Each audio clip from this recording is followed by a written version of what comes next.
Good morning students, कैसे हो आप सभी?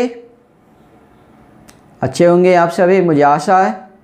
आप सभी की पढ़ाई भी अच्छी तरह चल रही होगी और आप मेहनत अवश्य कर रहे होगे।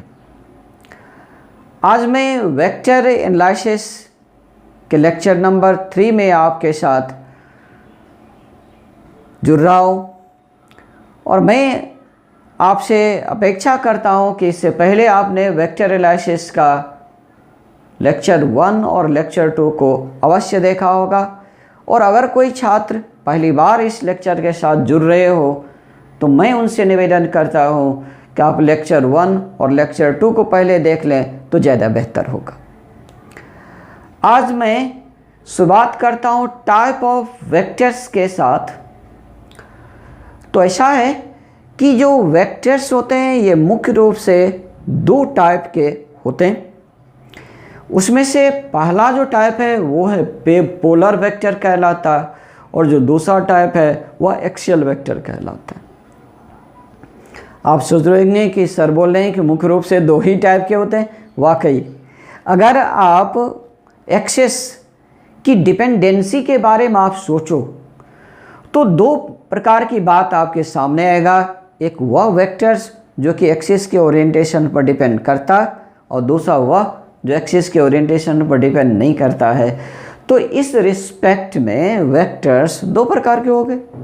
एक जो एक्सिस की ओरिएंटेशन पर डिपेंड नहीं करता है और वह पोलर वेक्टर कहलाता है। दूसरा जो एक्सिस की ओरिएंटेशन पर डिपेंड करता है, बिना एक्सिस के उसे आप डिफाइन नहीं कर सकते हो, बिना एक्सिस के आप उसे मेजर नहीं कर सकते हो और वह एक्सियल वेक्टर कहलाता है। तो मैं आपके सामने यहाँ लिख भी दिया हूँ कि ये जो टाइप ऑफ वेक्टर्स हैं इसमें मुख्य रूप से 2 टाइप, एक पोलर वेक्टर का और दूसरा आप देख रहे हो एक्सियल वेक्टर का। एक्सियल वेक्टर का एक और नाम है और वह है स्यूडो वेक्टर। स्यूडो मतलब अनरियल, जो वास्तव में होता नहीं है, यानी जिसकी हम सभी कल्पना करते हैं, जिसके हम सभी इमेजिनेशन करते हैं, जैसे कि इमेज रियल और वर्चुअल। तो उसी तरह से जैसे वर्चुअल इमेज होता है ठीक उसी प्रकार से स्यूडो वेक्टर, और उसी का नाम है एक्सियल वेक्टर। अब आप देखें कि ये जो पोलर वेक्टर है इसके बारे में आप क्या कहोगे? आप आराम से कह सकते हो कि polar vectors are naturally independent of the orientation of an axis. यानी ये जो पोलर वेक्टर्स हैं वह एक्सिस की स्थिति पर निर्भर नहीं करता है। जैसे अगर मैं आपको यह बताऊं कि एक पार्टिकल जो है वह पॉइंट ए से पॉइंट बी पर रीच करता है, तो फिर इस पार्टिकल की डिस्प्लेसमेंट को अगर आपको जानना हो तो आप ये जो इनिशियल पोजीशन है, ये जो फाइनल पोजीशन है, इसे जो स्ट्रेट लाइन जोड़ता है उसकी आप लेंथ निकालते हो और आप कहते हो कि दिस इज द डिस्प्लेसमेंट। आप डिस्प्लेसमेंट निकाल लिए, तो क्या डिस्प्लेसमेंट निकालने में आपको किसी एक्सिस की आवश्यकता पड़ी? नहीं ना, बिल्कुल नहीं। इसका मतलब ये हुआ कि ये जो डिस्प्लेसमेंट है ये एक्सिस की ओरिएंटेशन पर डिपेंड नहीं करता। एक्सिस कहाँ है नहीं है इसे उससे कुछ भी लेना देना नहीं है, क्योंकि डिस्प्लेसमेंट इनिशियल पोजीशन से फाइनल पोजीशन को मिलाने वाला स्ट्रेट लाइन लेंथ होता है। लेकिन अगर आपसे मैं यह पूछ दूं कि ये जो पार्टिकल पॉइंट ए से पॉइंट बी तक रीच करता है इसका एंगुलर डिस्प्लेसमेंट क्या, तो फिर आप सकते में पड़ जाओगे। आप सोचोगे यहाँ तो कोई एंगल बन ही नहीं रहा। बिल्कुल एंगल तो बनेगा, लेकिन तब जब आप एक एक्सिस लोगे, जब आप एक रेफरेंस पॉइंट लोगे तब एंगल बनेगा। जैसे अगर आप यहाँ पर एक पॉइंट आप ले ले तो यहाँ पॉइंट ओ, और अगर मैं आपसे यह कह देता हूँ कि एक पार्टिकल पॉइंट ए से पॉइंट बी तक गया है और पॉइंट ए के रिस्पेक्ट में उसका एंगुलर डिस्प्लेसमेंट क्या है, तो अब आप जवाब आराम से दे पाओगे। इसलिए क्योंकि तब आप पॉइंट ओ से पॉइंट ए को मिला जाते हो, पॉइंट ओ से पॉइंट बी को मिला जाते हो, और आप कहते हो कि जब पार्टिकल पॉइंट ए से पॉइंट बी पर रीच करता है तो पॉइंट ओ पर जो एंगल इसने डिस्क्राइब किया वो रहा ये थीटा, और आपको एंगुलर डिस्प्लेसमेंट मिल गया। तो फिर एंगुलर डिस्प्लेसमेंट को निकालने के लिए आपको एक्सिस की आवश्यकता होती है, आपको पॉइंट ऑफ रेफरेंस की आवश्यकता होती है, उसके बिना आप एंगुलर डिस्प्लेसमेंट नहीं निकाल सकते। तो दो बात हुई ना, बिल्कुल हो गई। एक वह जो कि एक्सिस के ओरिएंटेशन पर डिपेंड नहीं किया, दूसरा वह जो एक्सिस के ओरिएंटेशन पर डिपेंड किया। इसीलिए दो भाग में बट गया, एक पोलर तो दूसरा हो गया एक्सल। तो आपने पोलर के बारे में ये पढ़ा कि polar vectors are naturally independent of the orientation of an axis. तो फिर एक्सियल के वेक्टर के बारे में आप क्या कहोगे? Axial vectors depends on the orientation of an axis. अभी आपने देखा, बिल्कुल बिल्कुल सही बात है। जब तक आपको एक्सिस का लोकेशन नहीं हो तो आप एंगुलर डिस्प्लेसमेंट तो नहीं निकाल सकते, बिल्कुल नहीं निकलेगा, बिल्कुल। अब आप अगले पॉइंट को आप देखो तो यहाँ पर अगला पॉइंट ये बता रहा है कि polar vectors have either A starting point और पॉइंट ऑफ एप्लीकेशन। तो ये जो पोलर वेक्टर्स होते हैं उन्हें या तो स्टार्टिंग पॉइंट होता है या पॉइंट ऑफ एप्लीकेशन होता है। अब आप एग्जाम्पल के द्वारा देख लो, जैसे आपने कहा, इसके एग्जाम्पल में मैंने आपको लिखा डिस्प्लेसमेंट। तो डिस्प्लेसमेंट जो होता है वह इनिशियल पोजीशन से फाइनल पोजीशन के बीच में होता है। अगर ए इनिशियल पोजीशन है, बी फाइनल पोजीशन है और ये डिस्प्लेसमेंट है,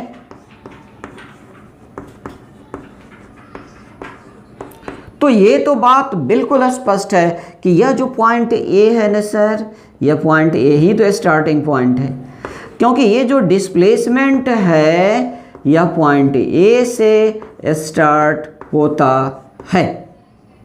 तो डिस्प्लेसमेंट के लिए हो गया स्टार्टिंग पॉइंट। उसी प्रकार से ये देखिए, मैं यहाँ पर फोर्स एग्जर्ट कर रहा हूँ। अगर यहाँ पर मैं फोर्स एग्जर्ट कर रहा हूँ, मान लें कि ये है पॉइंट ओ और यहाँ पर फोर्स एग्जर्ट कर रहे हैं फोर्स एफ। तो ये जो फोर्स है एफ, फोर्स इस पॉइंट ओ पर स्टार्ट नहीं हो रहा सर, इसे स्टार्टिंग पॉइंट नहीं है, फोर्स पॉइंट ओ पर अप्लाई हो रहा है। तो ये जो O हो गया इसे हम सभी कहते हैं पॉइंट ऑफ एप्लीकेशन। इसे क्या कहते हैं? Point of application, point of application. तो यदि डिस्प्लेसमेंट को हटा लिया जाए तो जितने भी पोलर वेक्टर्स आप देखेंगे सभी पोलर वेक्टर्स को पॉइंट ऑफ एप्लीकेशन होता है, लेकिन डिस्प्लेसमेंट को स्टार्टिंग पॉइंट होता है। जैसे वेलोसिटी है, मोमेंटम है, ये सभी क्या होते हैं? किसी न किसी पार्टिकल पर, किसी न किसी पॉइंट पर, किसी न किसी सिस्टम पर अप्लाई होते हैं, इसलिए इन सभी को होता है पॉइंट ऑफ एप्लीकेशन।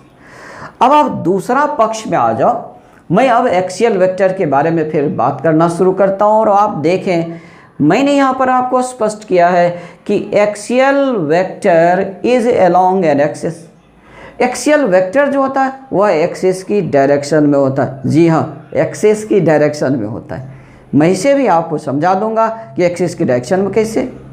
फिर अगला पॉइंट आप देखिए, also depends on the sense of rotation. ये जो एक्सियल वेक्टर है ये सेंस ऑफ रोटेशन पर भी डिपेंड करता है। आइए इसे भी मैं आपको स्पष्ट कर देता हूँ कि एक्सियल वेक्टर कैसे एक्सिस के डायरेक्शन में होता है और axial vector sense of rotation पर कैसे डिपेंड करता है, ये भी मैं आपको स्पष्ट करता हूँ। आप यहाँ देखें, ये देखिए आप, मैं यहाँ पर एक स्क्रू तैयार कर रहा हूँ। ये एक स्क्रू है, ये इस स्क्रू का एक्सिस होगा, और एक स्क्रू मैं यहाँ और बनाता हूँ। आप इसे भी देखें, ये रहा दूसरा स्क्रू, ये देखिए आप, ये दूसरा स्क्रू रहा।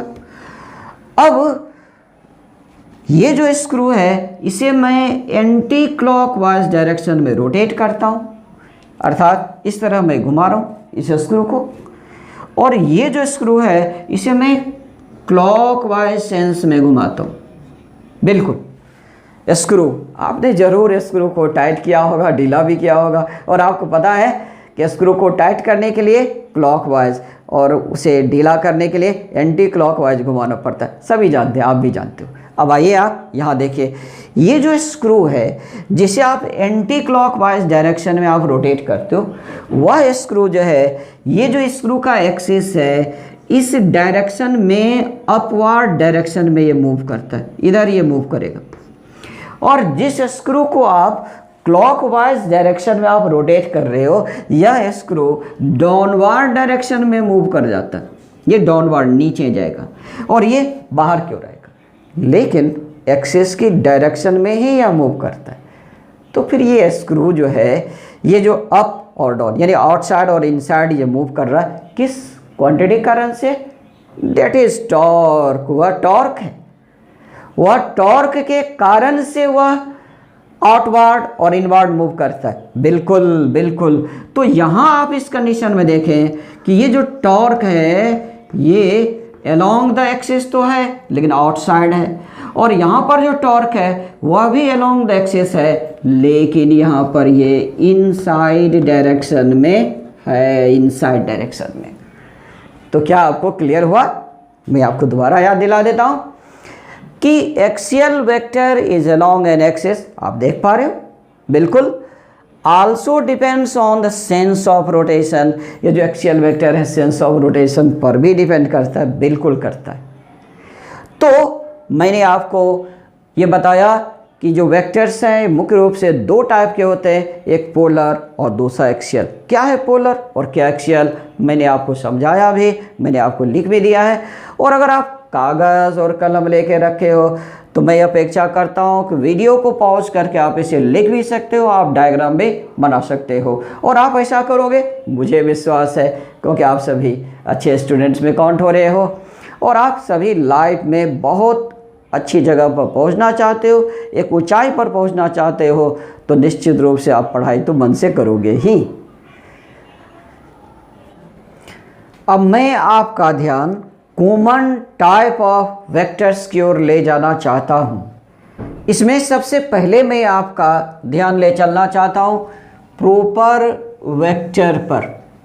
अगर प्रॉपर वेक्टर के बारे में आप सोचोगे तो it is a vector which magnitude is non zero.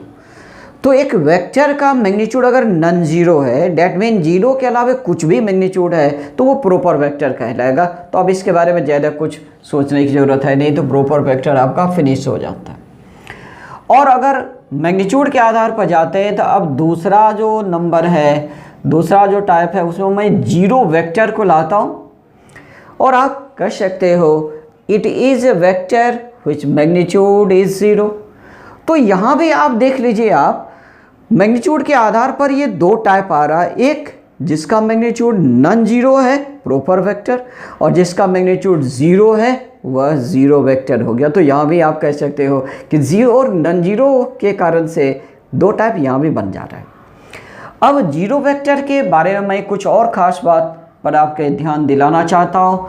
तो मैं सबसे पहले आपसे बताना चाहता हूँ कि a zero vector is the resultant of two और more than two vectors. Actually zero vector जिसका कि मैग्नीट्यूड ज़ीरो होता है, वह दो या दो से अधिक वेक्टर्स का रिजल्टेंट होता है। चाहे दो वेक्टर को ऐड करने के कारण से रिजल्टेंट जीरो हो रहा हो, सब्ट्रैक्ट करने के कारण से जीरो हो रहा हो, मल्टीप्लाई करने के कारण से रिजल्ट जीरो हो रहा हो। तो किसी भी कारण से जब हम दो या दो से अधिक वेक्टर को ऐड करते हैं, सब्ट्रैक्ट करते हैं, मल्टीप्लाई करते हैं और रिजल्टेंट ज़ीरो हो जाता है, तो वह भी तो आखिर वेक्टर ही होगा, क्योंकि वेक्टर के साथ जो रिजल्ट मिलेगा वो भी वेक्टर होगा। और चूँकि उसका मैग्नीट्यूड जीरो हो गया, इसलिए उसको हम सभी कहते हैं ज़ीरो वेक्टर कहते हैं। अगला पॉइंट आप देखें जीरो वेक्टर के लिए, the direction of a zero vector is undetermined but is specific. तो ये अनडिटरमिन्ड होने का क्या मतलब है? बिल्कुल है कि ये जो जीरो वेक्टर है इसकी डायरेक्शन सर्टेन नहीं होता है कि ईस्ट होगा, वेस्ट होगा, अप होगा, डाउन होगा, यानी सर्टेन आप नहीं कह सकते यही डायरेक्शन होगा, क्योंकि एक वेक्टर में से दूसरा वेक्टर सब्ट्रैक्ट होकर के जीरो हो जा रहा है और उस कंडीशन मैग्नीट्यूड जीरो हो गया, तो वहाँ पर आप डिफिनिट नहीं कर सकते कि ये डायरेक्शन होगा। डायरेक्शन कुछ भी हो सकता है, इसलिए उसे कहते हैं अनडिटरमिन्ड, बट इज स्पेसिफिक। लेकिन स्पेसिफिक है, स्पेसिफिक इस सेंस में है क्योंकि आप उसकी डायरेक्शन जो भी इच्छा हो आप अपने इच्छा अनुकूल रख सकते हो, और वह डायरेक्शन स्पेस का हो सकता है, इसलिए वह स्पेसिफिक होता है। तो the direction of zero vector is undetermined but is specific. Next point देखिए आप कि यदि आप ये मान लो कि ये रहा जीरो वेक्टर, अगर ये जीरो वेक्टर है तो यहाँ पर एक खास प्रॉपर्टी है जीरो वेक्टर का, वो ये है कि जीरो वेक्टर को किसी वेक्टर में ऐड कर दीजिए, कोई फर्क नहीं पड़ता। आप देख सकते हो vector A plus zero vector equal vector A, कोई फर्क नहीं पड़ा। जीरो वेक्टर को किसी वेक्टर में आप सब्ट्रैक्ट कर दीजिए, कोई फर्क नहीं पड़ता। जीरो वेक्टर को आप किसी वेक्टर के साथ अगर डॉट प्रोडक्ट करते हैं, इसे डॉट बोलते हैं, तो वह जीरो होता है, क्योंकि डॉट प्रोडक्ट का जो रिजल्टेंट होता है वह एक स्केलर होता है, इसलिए जीरो हो गया। और फिर ये देखिए जीरो वेक्टर को आप किसी वेक्टर के साथ अगर क्रॉस करते हैं, इसे क्रॉस प्रोडक्ट कहते हैं, तो रिजल्टेंट आपको जीरो वेक्टर मिलता है। तो क्रॉस प्रोडक्ट करेंगे तो जीरो वेक्टर होगा, डॉट प्रोडक्ट करेंगे तो जीरो होगा। ऐड करने और सब्ट्रैक्ट करने से किसी वेक्टर को कोई फर्क नहीं पड़ता है। तो यदि आपसे कोई यह कह दे कि वेक्टर ए में किस वेक्टर को ऐड कर दिया जाए कि उस पर कोई प्रभाव नहीं पड़ेगा, तो आपका आंसर होगा जीरो वेक्टर। जीरो वेक्टर आपका होगा। अगर आपसे यह क्वेश्चन पूछा जाए कि वेक्टर में किस वेक्टर के साथ हम सभी क्रॉस प्रोडक्ट कर दें, किस वेक्टर के साथ क्रॉस प्रोडक्ट कर दें कि रिजल्टेंट उसी वेक्टर के बराबर हो जाए, तो डेट इज़ जीरो वेक्टर। क्योंकि जीरो वेक्टर को क्रॉस कीजिएगा किसी वेक्टर के साथ तो रिजल्टेंट जीरो वेक्टर ही हो जाता है। तो ये मैंने आपसे जिक्र किया जीरो वेक्टर की। और अब मैं आपसे सबसे इम्पॉर्टेंट, सबसे अहम टाइप ऑफ वेक्टर पर बात करने जा रहा हूँ, that is unit vector. Unit vector नाम से ही स्पष्ट है, यूनिट का अर्थ होता है वन, यूनिट का अर्थ होता है वन, आप सभी अच्छी तरह से जानते हैं। अब ये देखिए यूनिट वेक्टर क्या, बिल्कुल स्पष्ट है। ये भी आप कह सकते हो कि it is a vector which magnitude is one, यानी जिस वेक्टर का मैग्नीट्यूड वन हो जाता है डेट इज यूनिट वेक्टर, वो यूनिट वेक्टर होगा। अब इसके भी इंपॉर्टेंट पॉइंट्स को देखिए, यहाँ भी थोड़ी जानकारी मुझे होना ही चाहिए, बिल्कुल होना चाहिए। Unit vector A is also denoted as A cap. A cap इसे पढ़ा जाता है कैप, इसे हम पढ़ेंगे ए कैप। तो यूनिट वेक्टर के लिए एक स्पेशल डिनोशन भी है कैप लगाना। अगर हम सभी यहाँ पर लगा दिए कैप, इसका मतलब यह जो फोर्स है यह 1 न्यूटन ही होगा। अगर मैं यहाँ पर लगा देता हूँ कि सॉरी ये यूनिट लेस होता है, sorry unit vector unit less होता है, ये 1 ही होगा। अगर ये लगा हुआ तो इसका मतलब ये हुआ कि यह यूनिट हो सकता है, नहीं हो सकता है, लेकिन अगर पी के ऊपर कैप लग गया तो इसका मैग्नीट्यूड 1 ही होगा। तो जब भी कैप लग जाता है किसी वेक्टर के डिनोशन में तो उसका मैग्नीट्यूड 1 ही होगा, क्योंकि कैप का प्रयोग केवल यूनिट वेक्टर को रिप्रेजेंट करने के लिए किया जाता है। अब आप अगला बात देखिए जो मैं यहाँ पर स्पष्ट कर रहा हूँ कि unit vector is unitless. Unit vector का कोई यूनिट नहीं होता है, यूनिट वेक्टर यूनिटलेस होता है। अगला पॉइंट आप देखिए, conventionally unit vectors in 3 perpendicular coordinate directions x axis, y axis and z axis are denoted by I cap, j cap and k cap respectively। तो जो 3 परपेंडिकुलर कोऑर्डिनेट डायरेक्शंस होते हैं x axis, y axis और z axis, तो x axis में unit vector को I cap से denote किया जाता है। आप देख सकते हो ये x एक्सिस की डायरेक्शन है। y एक्सिस की डायरेक्शन को बताने के लिए j कैप और z एक्सिस की डायरेक्शन को बताने के लिए k कैप का प्रयोग किया जाता है। तेरह कन्वेंशन जिसे भी आपको याद रखना है। अगला पॉइंट आप देख सकते हो, unit vector along vector A यानी आप किसी भी वेक्टर के डायरेक्शन में अगर आपको यूनिट वेक्टर निकालना हो और आप मान लो कि वेक्टर ए की डायरेक्शन में आपको यूनिट वेक्टर निकालना हो तो क्या करेंगे, तो unit vector n equal to vector A divide magnitude A. इसका अर्थ यह हुआ कि किसी भी वेक्टर की डायरेक्शन में अगर आपको यूनिट वेक्टर निकालना हो तो उस वेक्टर के मैग्नीट्यूड से आप डिवाइड कर दो तो आपको यूनिट वेक्टर मिल जाएगा। किस डायरेक्शन में, उसी वेक्टर की डायरेक्शन में आपको यूनिट वेक्टर मिल जाता है। तो फिर इसके आधार पर आप यह भी याद कर सकते हो कि अगर वेक्टर ए को लिखा जाए तो आप लिख सकते हो कि magnitude vector A into unit vector N. किसी भी वेक्टर को आप उसकी मैग्नीट्यूड के साथ उस डायरेक्शन में यूनिट वेक्टर लगा करके भी आप दिखा सकते हो। और फिर इस क्रम को अगर मैं आगे बढ़ा दूं तो आप अगर मान लो, मैं मान लेता हूं कि unit vector u equal a unit vector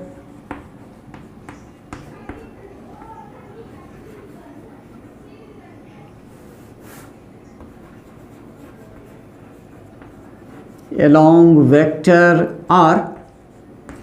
अगर आप ये मान लेते हो कि u is a unit vector along r, then you can write, तो आप लिख सकते हो vector r equal magnitude r into unit vector u।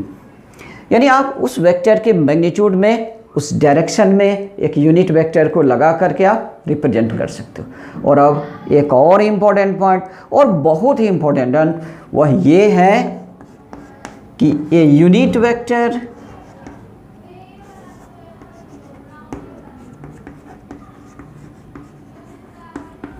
is used to represent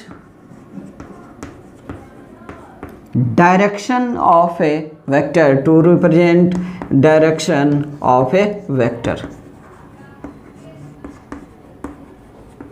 एक यूनिट वेक्टर का जो प्रयोग होता है वह स्पेशली डायरेक्शन को रिप्रेजेंट करने के लिए किया जाता है। जैसे अगर आप ये कहते हो, मान लो आप कि फोर्स F इक्वल 24 न्यूटन इन एक्स एक्सिस, तो फिर हम सभी क्या कर सकते हैं, इसे आराम से इस प्रकार लिख सकते हैं कि फोर्स F इक्वल 24 न्यूटन, और फिर एक्स एक्सिस नहीं लिख करके हम सभी आई कैप लगा देंगे, क्योंकि आई कैप जो होता है वह एक्स एक्सिस के डायरेक्शन को बदलाता है। तो ये देखिए, आप एक्स एक्सिस डायरेक्शन को रिप्रेजेंट करने के लिए आई कैप का यूज़ करते हैं। तो यहाँ पर जो एक्स एक्सिस की डायरेक्शन है वह नहीं लिख करके हम सभी आई कैप लगा देंगे तो वह एक्स एक्सिस डायरेक्शन को बतला जाता है। फिर अगर आप ये मान लो कि वेलोसिटी v इक्वल, अगर ये मान लो कि यह 10 मीटर पर सेकेंड इन y एक्सिस, अगर यह y एक्सिस में, तो फिर आप वेलोसिटी को किस प्रकार रिप्रेजेंट करोगे, आसानी से बिल्कुल ये रहा 10 मीटर पर सेकेंड, और आप y एक्सिस नहीं लगा करके इसके लिए आप j कैप लगा देते हो। तो बात बिल्कुल स्पष्ट है कि अगर किसी भी वेक्टर के लिए i कैप लगा हुआ तो वह एक्स एक्सिस को बताएगा, अगर जे कैप लगा हुआ है तो वह वाई एक्सिस के डायरेक्शन को बताएगा, और यदि के कैप लगा हुआ हो तो वह जेड एक्सिस के डायरेक्शन को बतलाता है। पैरेलल वेक्टर्स को देखें आप, parallel vectors, two vectors which directions are same are called parallel vectors. तो दो वेक्टर्स जिनके डायरेक्शन बिल्कुल एक ही होते हैं पैरेलल वेक्टर्स कहलाते हैं। आप इसके एग्जाम्पल में देख सकते हो कि वेक्टर ए इक्वल अगर 2 मीटर आई कैप है, तो यहाँ पर आप देख सकते हो कि वेक्टर ए जो है उसकी डायरेक्शन एक्स एक्सिस है क्योंकि इसमें आई कैप लगा हुआ। Vector B equal 3 metre I cap, तो आप देख सकते हो वेक्टर बी का भी जो डायरेक्शन है वो एक्स एक्सिस ही है।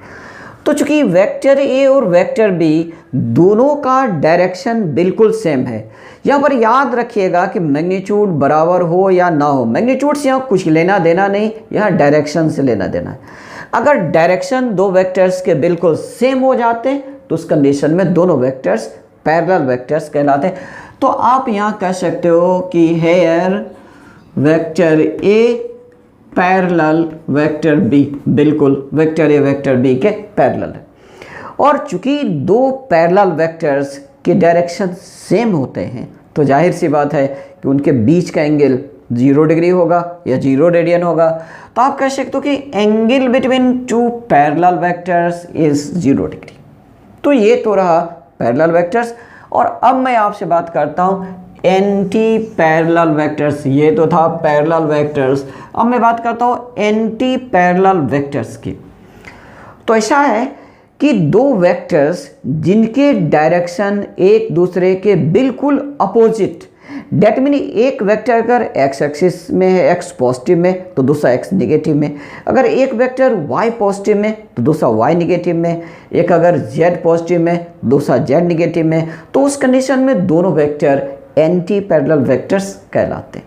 अब आप देखिए क्या लिख सकते हैं हम सभी, two vectors which directions are just opposite are called anti parallel vectors. बिल्कुल ठीक है। अब आप इसके एग्जाम्पल में देख सकते हो, यहाँ मैं लिख रहा हूँ कि vector P equal 2 metre I cap, यानी वेक्टर पी का डायरेक्शन जो है एक्स पॉजिटिव में, vector Q equal -3 metre J cap.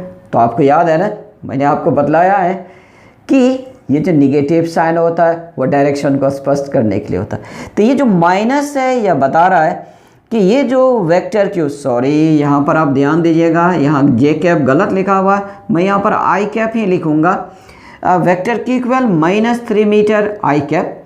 तो यहाँ पर ये जो माइनस चिन्ह है ये बता रहा है कि ये जो वेक्टर क्यू है इसका डायरेक्शन एक्स निगेटिव में है, क्योंकि यहाँ पर माइनस लगा हुआ है। तो आप देख सकते हो कि वेक्टर पी और वेक्टर क्यू के डायरेक्शन जो है जस्ट अपोजिट है, और जैसे ही दो वेक्टर के डायरेक्शन अपोजिट हो गए तो वो एंटी पैरेलल वेक्टर्स कहलाएंगे। यहाँ पर याद रखना है कि मैग्नीट्यूड इक्वल हो या ना हो उससे यहाँ पर कुछ लेना देना नहीं है, बिल्कुल नहीं। और यह भी याद रखना है कि दो वेक्टर्स के यूनिट अलग अलग हो सकते हैं, जैसे फोर्स वेलोसिटी पैरेलल हो सकता है, मोमेंटम वेलोसिटी पैरेलल हो सकता है। तो ये जरूरी नहीं है कि पैरेलल वेक्टर्स के यूनिट सेम होंगे या एंटी पैरेलल वेक्टर्स के यूनिट सेम होंगे, ये जरूरी बिल्कुल नहीं है। अब आप याद रखिएगा, यानी दो अलग अलग क्वांटिटी भी पैरेलल हो सकते हैं, एंटी पैरेलल हो सकते हैं। तो यहाँ पर यूनिट तो आप सेम देख रहे हो, लेकिन यह आवश्यक नहीं है, बिल्कुल नहीं है।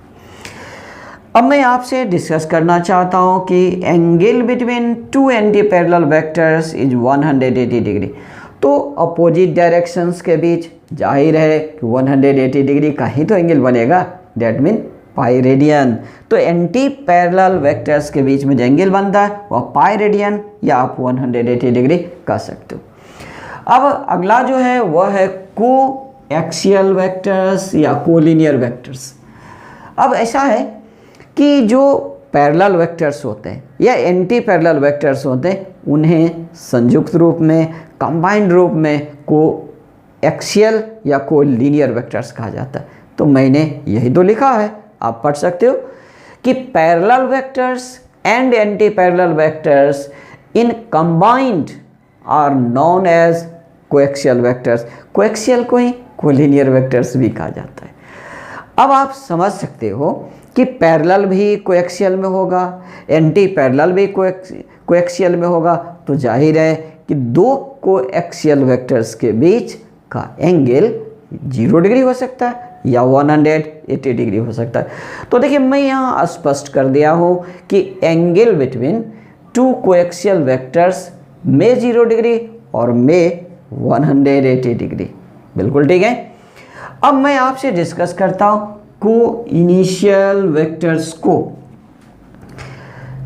जब दो या दो से अधिक वेक्टर्स के इनिशियल पॉइंट कॉमन हो जाते हैं, दो या दो से अधिक वेक्टर्स के इनिशियल पॉइंट कॉमन हो जाते हैं, तो उन सभी वेक्टर्स को इनिशियल वेक्टर्स कहा जाता है।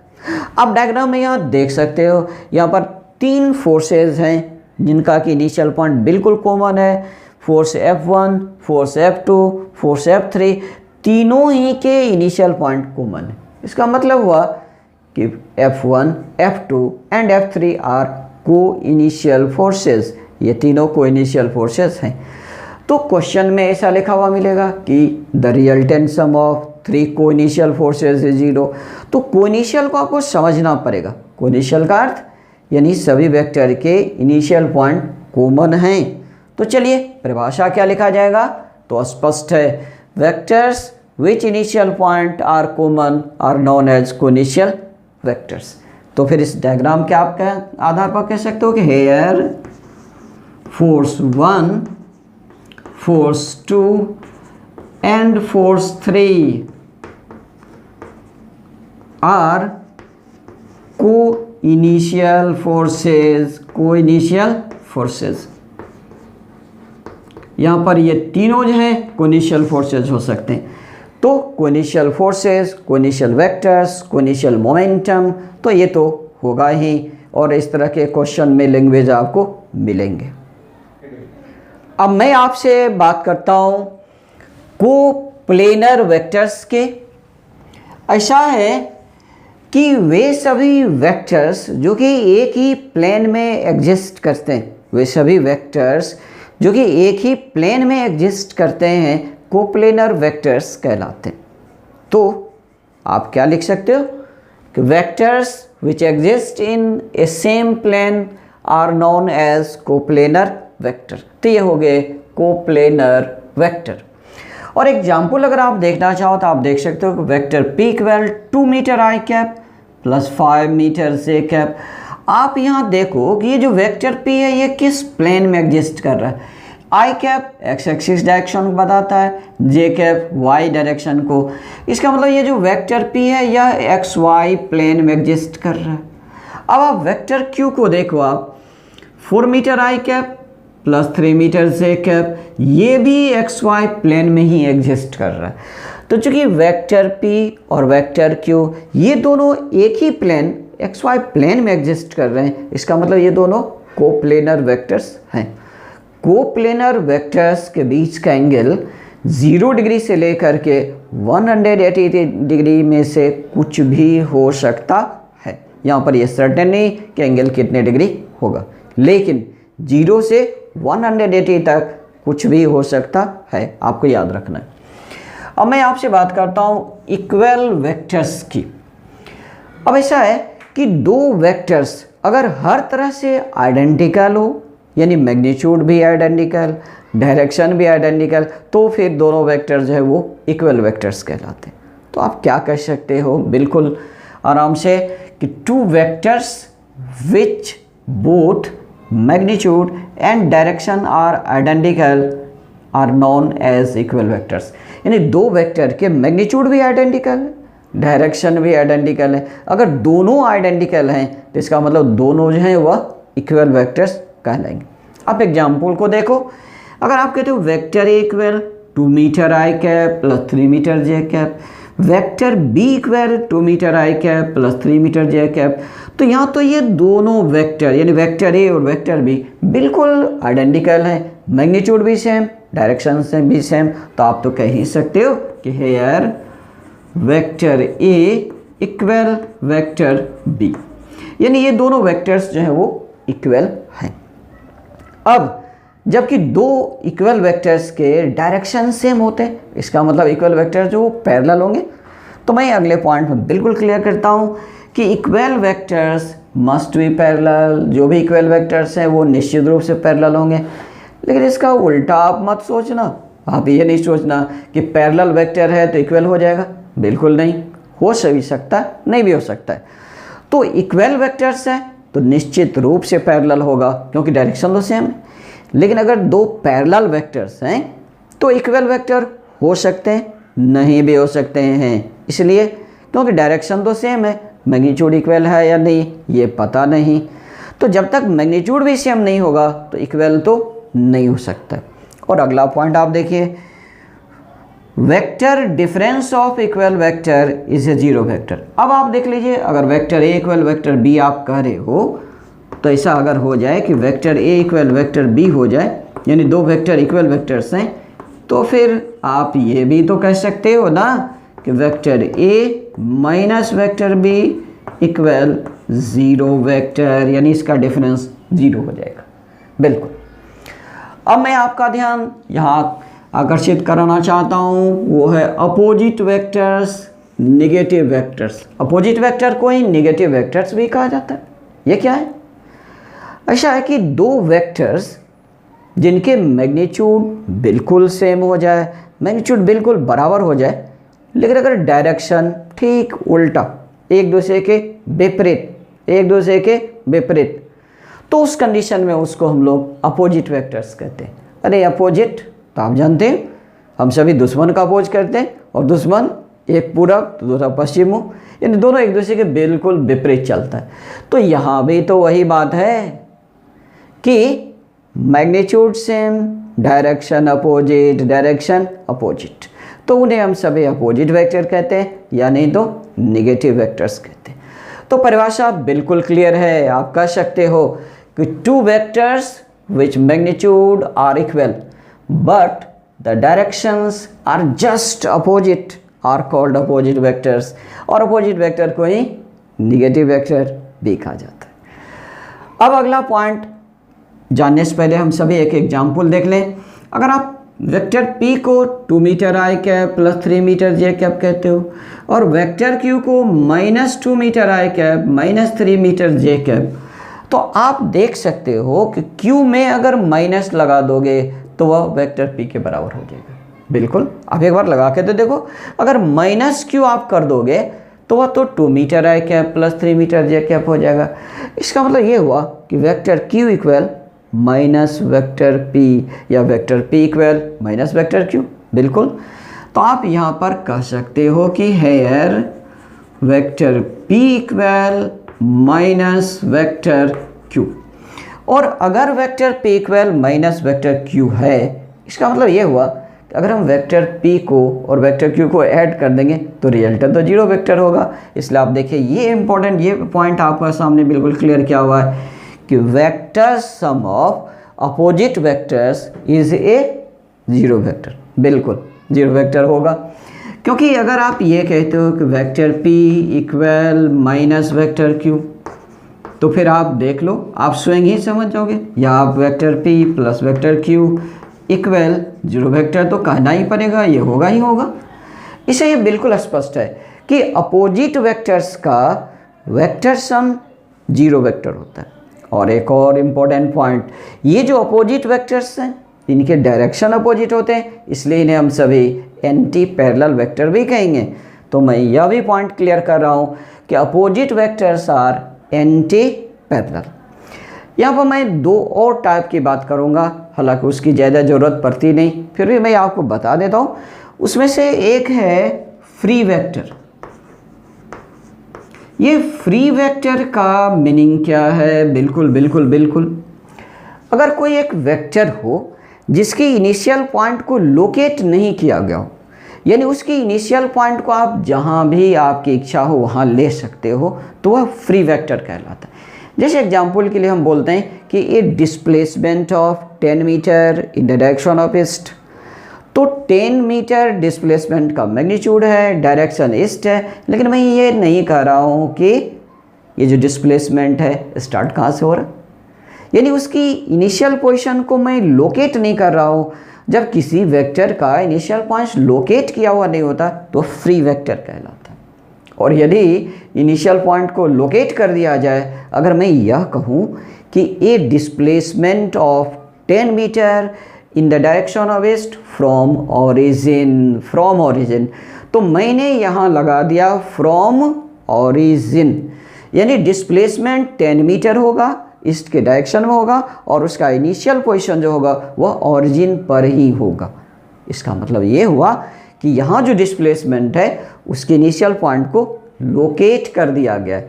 तो जब एक वेक्टर के इनिशियल पॉइंट को लोकेट कर दिया जाता है तो उसे कहा जाता है लोकेलाइज्ड वेक्टर, और अगर इनिशियल पॉइंट लोकेट किया हुआ नहीं होता है तो उसे कहा जाता है फ्री वेक्टर।